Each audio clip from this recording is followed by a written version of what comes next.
Hello, welcome to Lecture 8 of Electrical Circuits 1. Today, for about the first half of the lecture, I want to spend on review of nodal analysis. I'm going to go over the high points of the last lecture. In an example towards the end of the last lecture, I introduced briefly the concept of a supernode and used it to solve that example. Today, I want to more rigorously present supernodes and make you a little bit more comfortable about using them. Finally, I want to do a couple of more examples of nodal analysis, just to make sure that you've seen enough examples to be able to do some problems on your own. After we're done with that, the second half of the lecture, I'm going to be talking about mesh analysis. Okay, related educational modules for mesh analysis are in section 1.6.2. We already mentioned that nodal analysis was in section 1.6.1. Okay, basic steps of nodal analysis. First, we needed to choose a reference node. Now, I want to emphasize that this reference node is fairly arbitrary. Okay, it doesn't really matter which node you use as your reference. What it simply does is gives you a point that you consider to be 0 volts. All other voltages that you calculate will be relative to that reference node. Then, we identify our independent nodes. We did this by killing the sources. Right? We short-circuited voltage sources. We open-circuited current sources. Any nodes that remained after that process was done were independent nodes. The voltages at those nodes are our node voltages.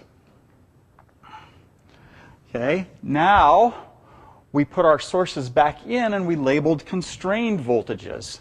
Constrained voltages are induced by voltage sources. A voltage source in a circuit sets the voltage difference between the nodes at both ends of that voltage source. That introduces a constraint. Okay, that provides some additional equations that went away when we eliminated our dependent nodes. Now, we applied KCL at our independent nodes in step 4, and in step 5, we took those KCL equations and used Ohm's law to write those equations in terms of the node voltages. I said that later on I'm going to be combining these two steps into a single step. I'll be consistent about that because for the most part I want to spend as little time as possible doing my analysis. Finally, this gives us a set of n equations in n unknowns. The n unknowns are the node voltages, the voltages at the independent nodes. We can solve those equations to determine the node voltages. Now, the node voltages are some subset of the total number of unknowns in the circuit. However, they do provide the information necessary to determine any other desired circuit parameter. So if you have the node voltages, you can determine the currents through any part of the circuit. You can determine any of the other voltages in the circuit. Anything can be found once you've determined these. Okay, now I want to go back and talk about supernodes a little bit more. At the end of the last lecture, I did an example in which I invoked supernodes to solve the problem. I want to go revisit that now, remind us of what we did last time, and then elaborate on the concept of supernodes. So for this particular example, I needed a reference voltage. I believe that the first time that I did that, I chose the node down here to be the reference voltage, assigned that to V equals 0. Now, I killed the sources, open-circuited the current source, short-circuited the voltage source. That indicated that I had one independent node up here. This voltage source is causing a constraint between this node and this node. I know that whatever voltage this voltage has to be 3 volts below that. I think I chose this as my unknown V sub A. If this is V sub A, this voltage here must be V sub A minus 3 volts. Then I rather cavalierly claimed that, okay, I can apply a supernode here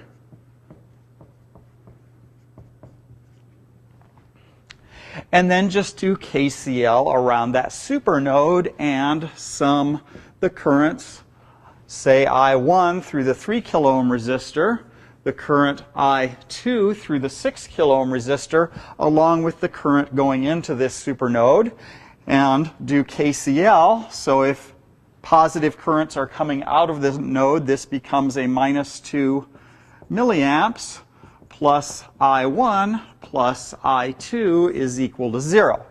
Then I wrote I1 and I2 in terms of the voltage differences across these resistors.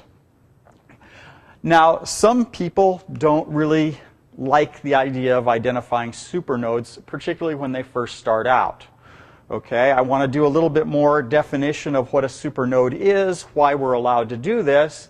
Then finally, I'm going to go back and show, what if you don't recognize the supernode? It's not catastrophic. As long as you account for things correctly, you don't even need to use this. It just saves you a little bit of work if you recognize it. Okay, let's give a little bit more background on supernodes. We talked about nodes. We define those as a position in a circuit which has a single unique voltage. It can be spread out with perfect conductors, but there can be no voltage difference within a single node. What we're going to do is generalize that to something called a supernode. Some authors will call this a generalized node. It doesn't fit this definition. However, we can apply KCL at a supernode. So let's take a look at a fairly general example. I have two nodes, A and B, here. Okay, I can apply KCL at each of these nodes. KCL at A says that I1 plus I4 plus I2 is equal to 0. Likewise, I can apply KCL at B. That tells me that negative I2, negative currents are going to be going into the node for me, plus I5 plus I3 is equal to 0. Now, if I take these two equations and combine them, specifically if I add them up, this I2 will cancel with that I2, and we'll end up with I1 plus I3 plus I4 plus I5 is equal to 0. Okay? That is the same equation that we get if we assign a supernode here, which will tell me that I1 plus I4 plus I5 plus I3 is equal to 0 because this current is within the node. KCL at the boundaries of this node doesn't see this current. Okay, we can always do that trick. Sometimes it's useful, sometimes it isn't. One place in which that's almost always useful is when you are doing nodal analysis and you have dependent nodes. Remember that these occur when you have a voltage source. The voltage source constrains the voltage difference between the terminals of the source. That makes those two nodes dependent. What you can always do is define a supernode which contains these dependent nodes, so the voltage source is inside this supernode. Okay, so you take the voltage source and the terminals of the voltage source, you create a supernode around those, and then you apply KCL at that supernode. That allows you to reduce the number of unknowns that you have to deal with. Now, if you don't recognize a supernode, or if you don't want to use supernodes for some reason, you don't have to. Okay? As long as you follow KVL, KCL, and Ohm's law correctly, you don't need to do anything else. Okay? Nodal analysis is just a way to apply those tools extremely efficiently. Okay? So, if you don't want to use a supernode, just make sure that you account for all of the currents in the circuit. Okay? Specifically, you need to include the current that goes through the voltage source. Okay? Don't neglect the supernodes, but then also neglect the idea that there is a current through a voltage source, because there generally will be a current through the voltage source. Back to our example. Let's set this guy up again and ignore the fact that there is a potential supernode here. I'm still going to choose a reference node. V sub r is equal to 0. Now let's say I don't even recognize the fact that these are dependent voltages. I can create these as two different voltages, V sub A and V sub B. Okay? Now I can go ahead and apply KCL at each of these nodes and write my appropriate equations. What I do need to do is make sure that I account for the current through this voltage source. I need to account for that very specifically because Ohm's law won't give it to me. I'm going to call this current I sub s for a source current. Now we'll move to the next slide and I'll write the equations that govern this. Now I'm going to apply KCL at nodes A and B. So KCL at A, I have 2 milliamps going into the node. I'm going to call that a negative number, plus the current through this resistor, which is VA minus 0 over 3 kilo ohms. Now I have to account for the current through the source, plus I sub s is equal to 0. So I have one equation now and two unknowns. Now if I do KCL at this node, okay, I sub s is now going into node B, plus this current through here, which is VB minus 0 over 6 kilo ohms is equal to 0.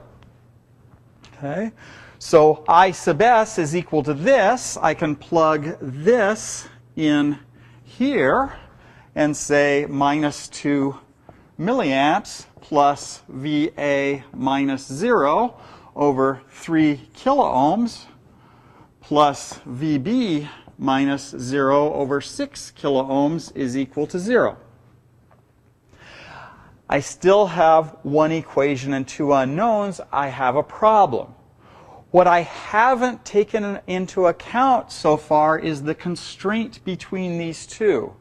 If I'm going to treat these as independent nodes, I have to include the information that the voltage between these two is actually not entirely independent. So our constraint is that VB is VA minus 3. Now if I take this and plug it in here, I get the same equation that I had previously governing this circuit, so I will find the same value for V sub A. I've done the same process, I've gotten the same answer, it's just taken me more steps. Okay? As long as you do everything right and you account for everything, that's fine. Okay? Probably as you get more practice, you'll want to make sure that you recognize the supernodes and make your life easier, but this is okay. What you don't want to do is forget about this current and go on with your life from there. Okay, now let's do a similar example of this.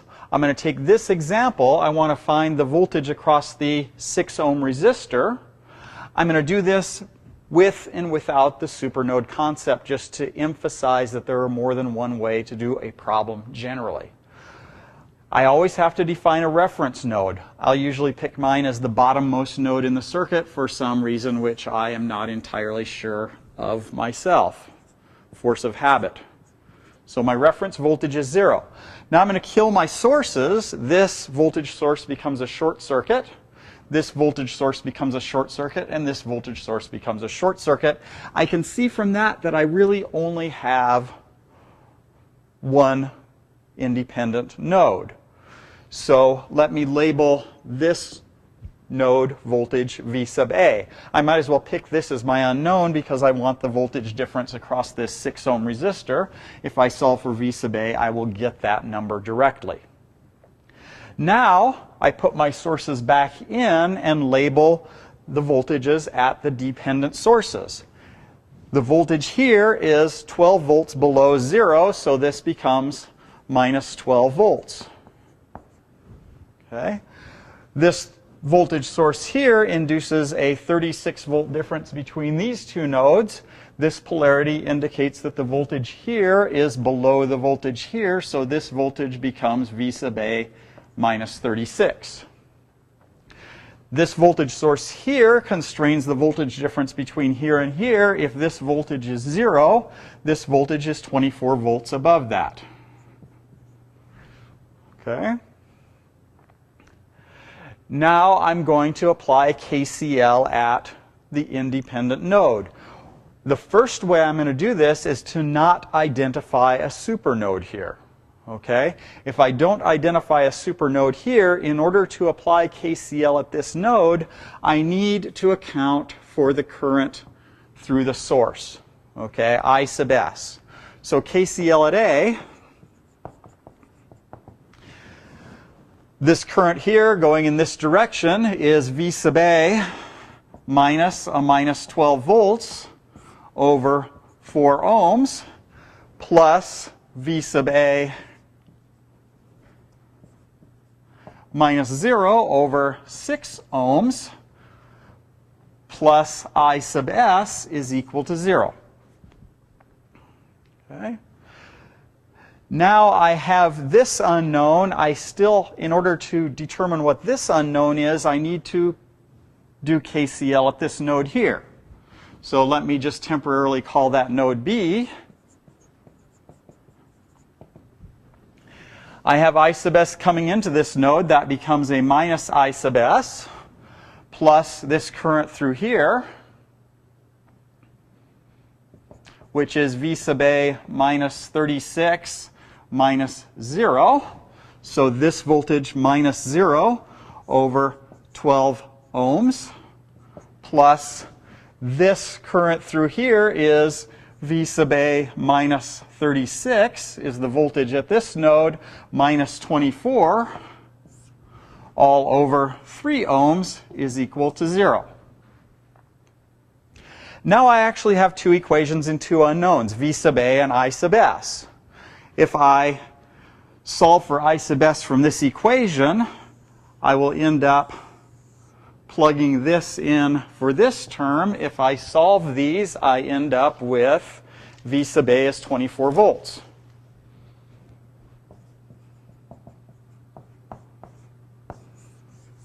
I recommend that you go through that process to make yourself comfortable with it, but I don't really want to spend a lot of time in here solving systems of equations.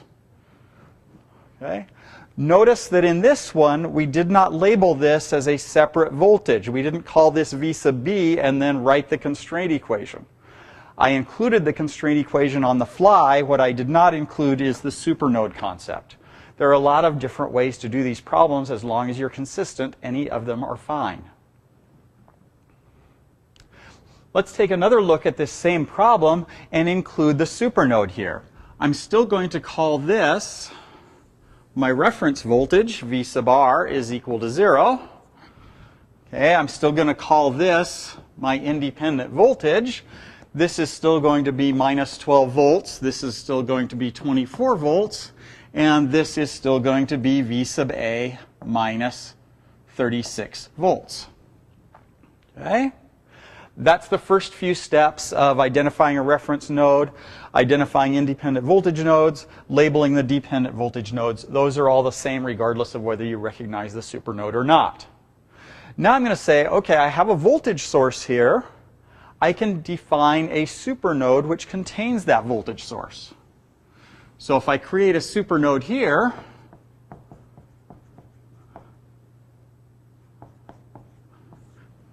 now I can apply KCL at the supernode.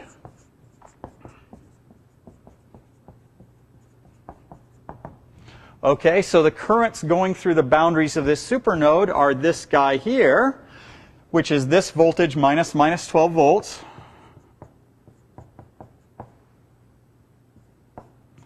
over 4 ohms, plus this voltage minus 0 over 6 ohms, plus this voltage minus 0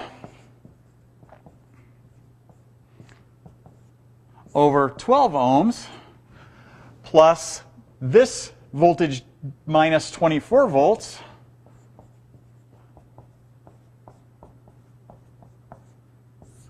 over 3 ohms is equal to 0.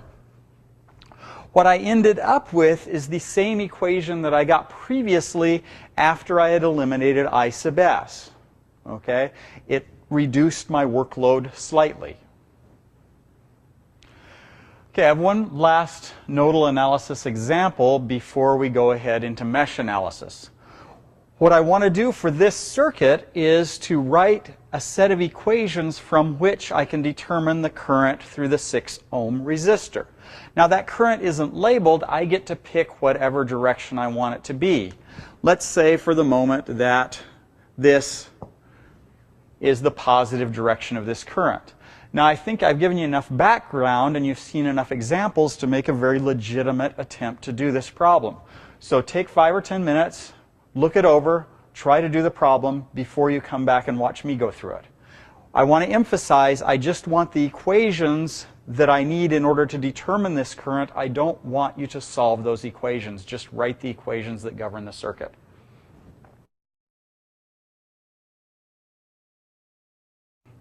Okay, I'm going to follow my steps. First, I need a reference voltage. I'm going to choose that down here. If you chose something different when you tried the problem, no big deal. It just means that your results are referenced to a different voltage. Now I need to identify my independent voltages.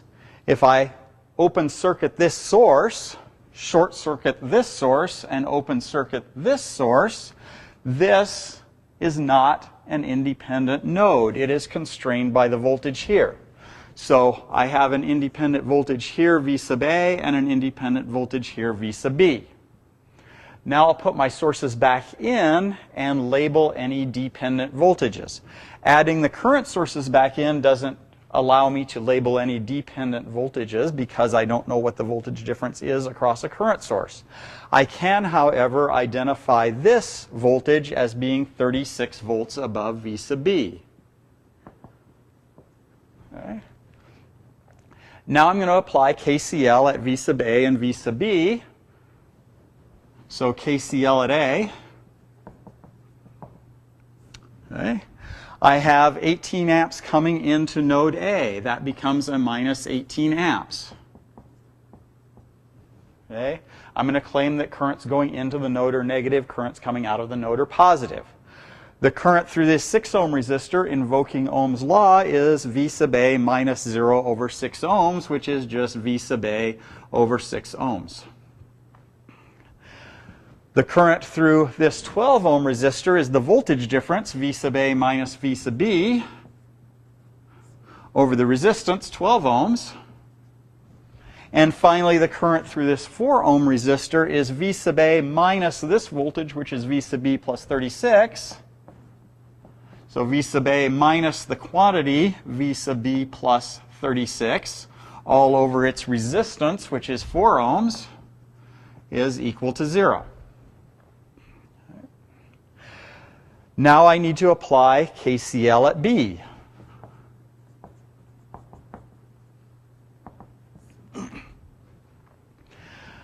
I can identify this as a supernode. So now all the currents leaving this supernode must sum to 0. So I have this current, which is V sub B plus 36 minus V sub A over 4 ohms, plus this current, which is V sub B minus V sub A over 12 ohms, plus this current. I'm going to continue on down on the next line here. So this is V sub B minus 0 over 4 ohms. It just becomes V sub B over 4 ohms minus this 6 amps, all sums to 0. Okay? I now have 2 equations in 2 unknowns, V sub A and V sub B. I can solve these for my node voltages. Okay? I'm asked to write the equations to determine this current. I need one more equation that will give me this current in terms of the node voltages. So my final equation is that I is equal to V sub A over 6 ohms. So I have 1, 2, 3 equations in 3 unknowns. Those can be solved for I. I'm done. Now we're going to start talking about an alternate analysis approach called mesh analysis. First, a quick review. In Lecture 7, I gave an overview of both nodal analysis and mesh analysis. I'm going to go back and redo the slide that I did there about mesh analysis. If you remember that slide, you have my permission to just fast forward through this. So, mesh analysis. The first thing I'm going to do is identify what are called mesh loops. These loops have a specific current associated with each of the loops. Those are called our mesh currents. Okay? What I'm going to do is write KVL around each loop, use Ohm's law to write KVL in terms of the mesh currents. Okay? This will give me n equations in n unknowns. The n equations will be from the n different mesh loops. The n unknowns will be the n mesh currents. Okay, I can solve those equations to find the mesh currents. Mesh currents provide a set of variables from which anything else in the circuit can be determined, comparable to the node voltages in nodal analysis.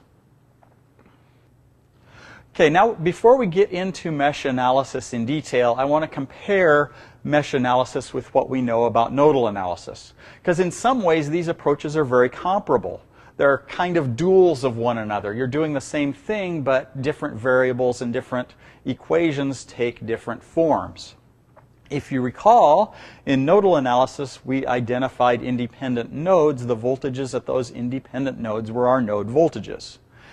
Comparable to that, in mesh analysis, we're going to define mesh loops. The independent variables associated with those loops are our mesh currents. We then applied KCL at each of the independent nodes in nodal analysis. Here we're going to exchange KCL with KVL and write KVL around the mesh loops. In both cases, we then use Ohm's law. Okay, over in nodal analysis, we used Ohm's law to write these KCL equations in terms of the node voltages.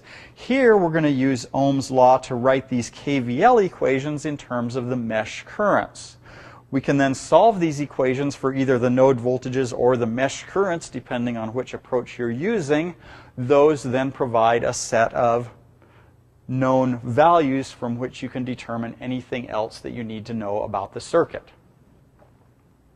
Okay, much as we did with nodal analysis, what I'm going to do is develop mesh analysis in terms of a specific example. And in fact, I'm going to use the same example to develop mesh analysis that I did to develop node analysis before. Any particular circuit problem can be done using either mesh analysis or node analysis. There's nothing sacred about either of them. Which one you choose to analyze a particular circuit can be a matter of personal preference. I just maybe say I always want to use nodal analysis. I don't even want to think about mesh analysis. More intelligently, maybe you take a look at the circuit and see which approach gives you the fewest unknowns. Then pick that one. Okay? But ultimately, you can pick either analysis approach for any circuit, or if you want to, you can go back and just start applying KVL and KCL and Ohm's law and work your way forward from there. Okay? Now, when I present mesh analysis, I'm going to condense some of the steps a little bit so that we won't end up with as long of a list of steps as we had for nodal analysis. So I'll be combining a few steps. That should be fairly easy for us because we have our background experience with nodal analysis where I've already started combining steps. So step one in mesh analysis is going to be choose our mesh loops and label the mesh currents. Okay? This process is similar to the process for nodal analysis of choosing the independent nodes. We're going to kill our sources. So we're going to replace any voltage sources with short circuits. We're going to replace any current sources with open circuits. So for the circuit that we are looking at, all we have is a voltage source that will become a short circuit. Now, it's easier to show the mesh currents probably than to try to describe what they should look like. What I'm going to do is take enclosed loops on this circuit and identify them each as a loop with an associated mesh current. Now, one guideline or recommendation is that typically mesh loops will not overlap one another, or no mesh loop will be within another mesh loop. So for example here, I'm going to identify this as a loop. If it's loop 1, I might want to call its mesh current I1. This through here will also be a loop. If it's loop 2, I'll call its mesh current I2. And finally, this will be my final mesh loop. It will have mesh current I3. So this circuit here will contain 3 independent mesh loops. Step 2 of mesh analysis is comparable to step 2 in nodal analysis. In nodal analysis, when we did step 2, we replaced the sources and we identified dependent nodes.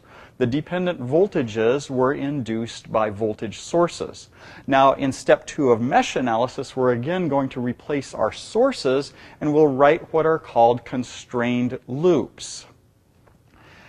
Constrained loops go through our current sources. They will give us constraint equations.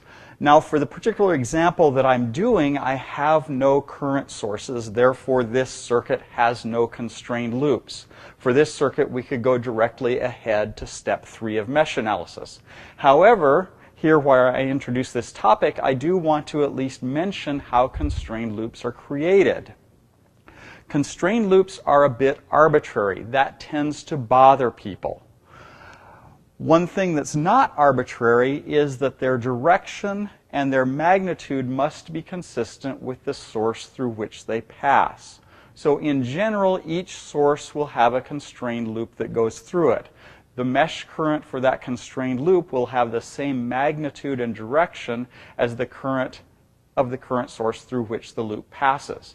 Now, I won't get to a constrained loop example this time around, but in the next lecture, we'll start out doing constrained loops and actually we'll take one example problem and do it with several different constrained loops to give you the idea that your choice of constrained loops is somewhat up to you.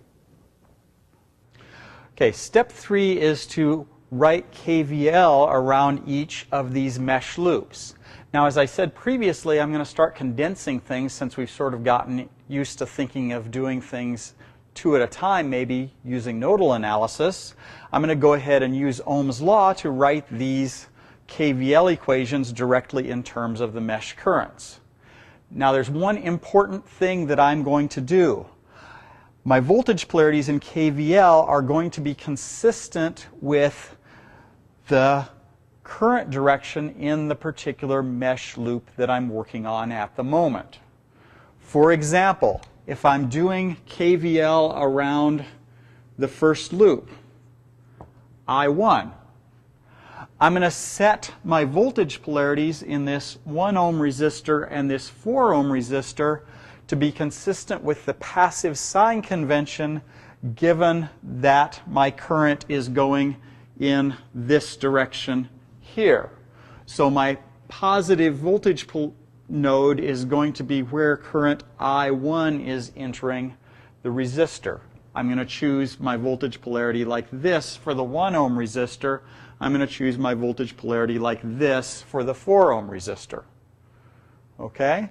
Now, mesh current I2 also goes through the 1 ohm resistor. I have to account for all the mesh currents that go through any particular resistor. So this current is actually going to be entering what I consider to be the negative voltage node. Now later on, when I write the KVL equation for I2, I'm going to swap my definition of the voltage drop across this resistor. When I'm writing the equation for loop 2, I'm now going to claim that this is my positive voltage relative to this. The current I2 is going to be going into the positive voltage node. Likewise, for this resistor, my positive node will be here relative to here, and my voltage polarity for this resistor will be as shown. Likewise, when I do my equation for loop 3, I'll set my voltage polarities relative to that current direction. I'll assume that the voltage polarity here is this way, the current I3 will be entering the positive voltage node. The polarity for this voltage will be as shown, and the polarity for this voltage will be this way. Okay? I'm going to do what looks like I'm switching my assumptions depending upon which loop I'm doing. I'm not really doing that. I'm being consistent with the direction of the current that I'm working with at the moment. Now let's go ahead and write the KVL equations for this system.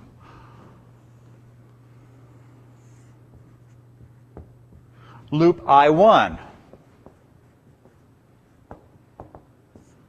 Okay? If I start down here and follow this loop around, remember I identified I1 as going this direction, I2 as going this direction, and I3 as being positive in that direction. Okay? I have to choose my assumed voltage polarity across these resistors consistent with the current I1. So if I start down here, I hit the negative terminal of the voltage source first. I have a minus 5 volts. I hit the positive terminal of this 1 ohm resistor first. The voltage drop across this resistance is the resistance multiplied by the total current through that resistor. V is equal to I times R. The current through this resistor is I1 minus I2. I2 is assumed to be going in the opposite direction through this resistor, so my total voltage drop here is going to be 1 ohm times I1 minus I2. The voltage drop across this resistor is going to be its resistance, 4 ohms, times the total current through this resistor, which is going to be I1, which is positive since it's entering the positive voltage node, minus I3, which is negative because it's going the opposite direction. That sums to 0.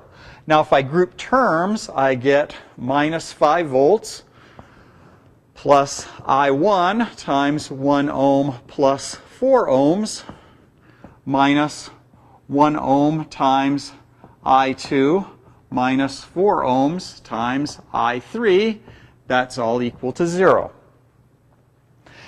Now, remember we took a look at a pattern in our results in the nodal analysis case to see whether we could do a sanity check on whether we'd written our equations right.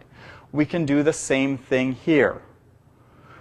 This sanity check depends on a couple things. I don't overlap my mesh loops, which I've already suggested as a recommendation or even a rule. Okay? The other thing is that I'm going to choose all of my mesh currents to be positive clockwise. Okay, you'll notice that all of my loops are going clockwise. If you want to make one of them counterclockwise, or more than one of them counterclockwise, that's fine. Just account for that direction in your results. If, however, you switch that, if some of these are going clockwise and some of them are going counterclockwise, this sanity check won't necessarily work for you. Okay, so a couple of stipulations on whether this works. My multiplicative factor on I1 is going to be the sum of all the resistances in loop I1. My multiplicative factor on I2 is going to be the negative of the resistance between the loops I1 and I2. The multiplicative factor on I3 is going to be the negative of the resistance that's shared between loops 1 and 3. Okay? So sum the resistances. For I1, the individual resistances shared by the mesh currents are negatives. They multiply the shared mesh current. Second loop. Okay? Now, remember, in this loop, I need to choose my positive voltage polarities to be consistent with this current direction. So now I'm going to claim that this is my positive versus my negative voltage node. The polarity on the 2 ohm resistor must be such that the current I2 goes into the positive node. And the polarity on the 3 ohm resistor is such that I2 enters the positive voltage node.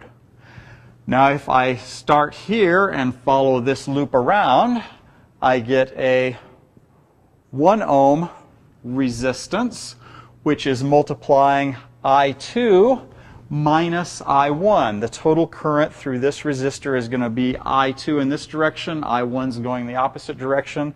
I have to change the sign. The only current going through the 2 ohm resistor is just I2, so I have 2 ohms times I2. The current going through the 3 ohm resistor is I2 positive, and I3 enters the negative terminal that's assumed for this loop. So it is I2 minus I3, so plus 3 ohms times I2 minus I3. That sums to 0. If I group terms, I end up with a negative 1 ohm times I1 plus I2 times 1 ohm plus 2 ohms plus 3 ohms minus 3 ohms times I3 is equal to 0. My pattern is still appropriate. The multiplicative factor on I2 for the loop that follows I2 is the sum of the resistances around that loop, 1 ohm, 2 ohm, 3 ohm. The multiplicative factor on I1 is the negative of the resistance that is shared by I1 and I2. The multiplicative factor on I3 is the negative of the resistance that is shared by I2 and I3. I need one more equation. I'm going to go ahead and erase the equation for loop I1. So going around loop I3,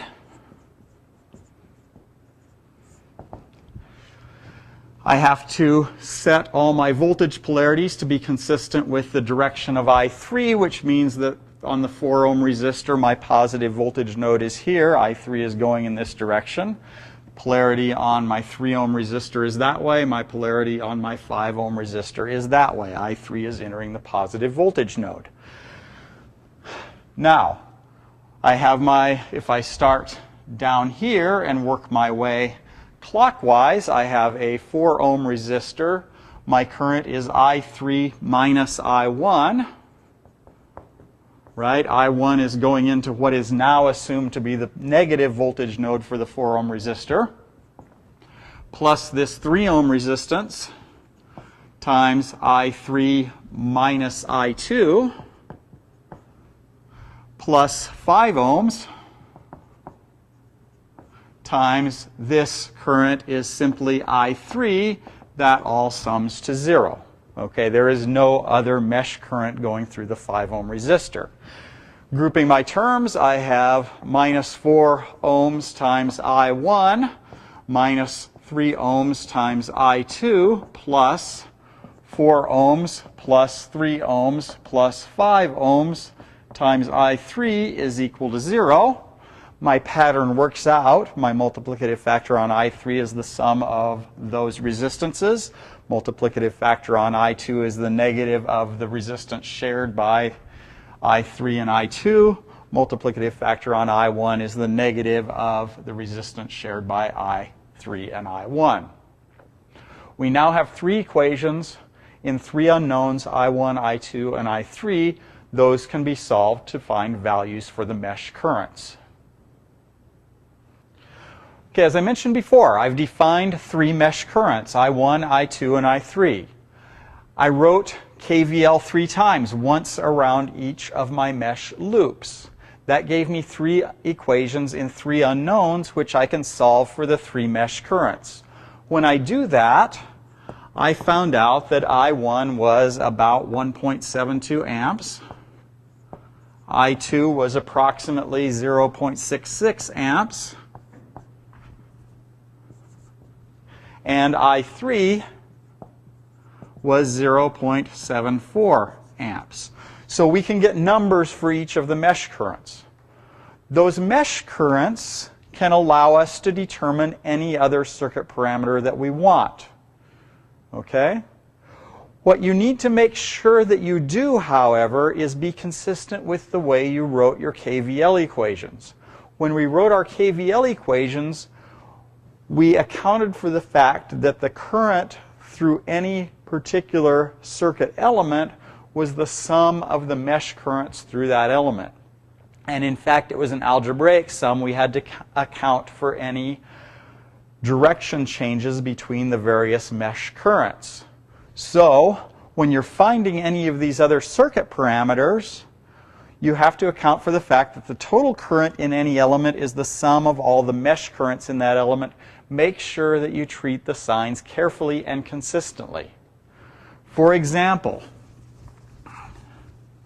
if I want to find the voltage across this 4 ohm resistor such that the positive voltage is down here, so my desired voltage is the voltage here with this node being assumed at the higher voltage, V is the resistance times the total current across the resistor. So the resistance is 4 ohms. My total current has to be relative to my assumed sign convention for this voltage. I3 is entering the positive voltage node. That's going to induce a positive value for V, so I have a positive I3. I1 is entering the negative voltage node. That's opposite to my passive sign convention. So with this being the positive voltage node, my total current is I3 minus I1.